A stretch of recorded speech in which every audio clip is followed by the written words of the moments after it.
Waiting list ടിക്കറ്റുമായി ട്രെയിനിൽ കയറിയാൽ ഇനി പണി കിട്ടും. റെയിൽവേയുടെ പുതിയ മാർഗനിർദ്ദേശങ്ങൾ അനുസരിച്ച് ടിക്കറ്റ് ഓൺലൈനായോ കൗണ്ടറിൽ നിന്നോ വാങ്ങിയാലും അത് വെയിറ്റിംഗ് ലിസ്റ്റ് ടിക്കറ്റാണെങ്കിൽ ആ യാത്രക്കാരെ റിസർവ് ചെയ്ത കോച്ചുകളിൽ കയറുവാൻ അനുവദിക്കില്ല.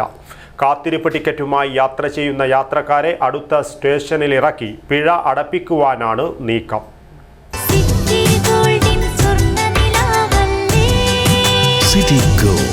Gold and diamonds. Kerala and Karnataka, the glow of purity. Waiting list ടിക്കറ്റുകളുമായി യാത്ര ചെയ്യുന്നതുമായി ബന്ധപ്പെട്ട നിയമങ്ങൾ കർശനമായി നടപ്പാക്കാൻ ഇന്ത്യൻ റെയിൽവേ ഒരുങ്ങുന്നതായി റിപ്പോർട്ട്. സ്ഥിരീകരിച്ച ടിക്കറ്റ് ഉടമകളുടെ യാത്രാനുഭവം മെച്ചപ്പെടുത്താൻ ലക്ഷ്യമിട്ടുള്ളതാണ് ഈ നീക്കം. റിസർവ് ചെയ്ത കമ്പാർട്ട്മെന്റുകളിൽ വെയിറ്റിംഗ് ലിസ്റ്റ് ടിക്കറ്റുമായി യാത്ര ചെയ്യുന്നത് കണ്ടെത്തിയാൽ പിഴയും ടിക്കറ്റ് ചെക്കർമാർ യാത്രക്കാരെ ഇറക്കാനുള്ള സാധ്യതയും ഉൾപ്പെടുന്നു. പ്രാരംഭ സ്റ്റേഷനിൽ നിന്ന് ട്രാവൽ പോയിന്റിലേക്കുള്ള നിരക്കും മിനിമം ചാർജ് 440 രൂപയും അടങ്ങുന്നതായിരിക്കും പിഴ എന്നാണ് റിപ്പോർട്ടുകൾ. പരമ്പരാഗതമായി ഓഫ്ലൈനിൽ വാങ്ങിയ വെയിറ്റിംഗ് ലിസ്റ്റ് ടിക്കറ്റുകളുള്ള യാത്രക്കാർക്ക് മറ്റ് വഴികളില്ലെങ്കിൽ റിസർവ് ചെയ്ത കമ്പാർട്ട്മെന്റുകളിൽ യാത്ര ചെയ്യാൻ അനുവാദമുണ്ടായിരുന്നു.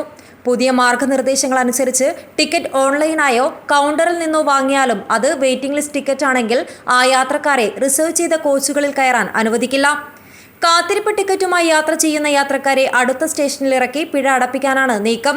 ഈ നിയമം നിലവിലുള്ളതാണെങ്കിലും ഇന്ത്യൻ റെയിൽവേ ഇപ്പോൾ ഇത് ശക്തമായി നടപ്പാക്കാൻ ഒരുങ്ങുകയാണെന്നാണ് വിവരം.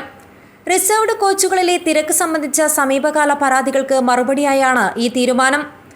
അതേസമയം കൗണ്ടറിൽ നിന്ന് വാങ്ങിയ വെയിറ്റിംഗ് ടിക്കറ്റ് കൈവശമുള്ള യാത്രക്കാർക്ക് റിസർവേഷൻ ആവശ്യമില്ലാത്ത ജനറൽ കോച്ചുകളിൽ യാത്ര ചെയ്യാൻ സാധിക്കും.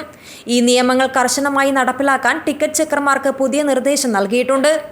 പുതിയ മാർഗനിർദ്ദേശത്തിന്റെ പശ്ചാത്തലത്തിൽ ബുദ്ധിമുട്ടൊഴിവാക്കുവാൻ യാത്രക്കാർ തങ്ങളുടെ ടിക്കറ്റ് വെയിറ്റിംഗ് ലിസ്റ്റിൽ തുടരുകയാണെങ്കിൽ റിസർവ് ചെയ്ത കമ്പാർട്ട്മെന്റിൽ യാത്ര ചെയ്യാൻ ശ്രമിക്കുന്നതിന് പകരം അത് റദ്ദാക്കുകയും റീഫണ്ട് നേടുകയും വേണം. ഒരു ബദലായി ഉറപ്പിച്ച റിസർവ് ചെയ്ത സീറ്റ് ലഭ്യമല്ലെങ്കിൽ ജനറൽ കമ്പാർട്ട്മെന്റിൽ യാത്ര ചെയ്തും പിഴയിൽ നിന്നും രക്ഷപ്പെടാം. എന്തായാലും ദശലക്ഷക്കണക്കിന് യാത്രക്കാരെ ബാധിച്ചേക്കാവുന്നതാണ് റെയിൽവേയുടെ പുതിയ നീക്കം. News bureau, Kasaragod.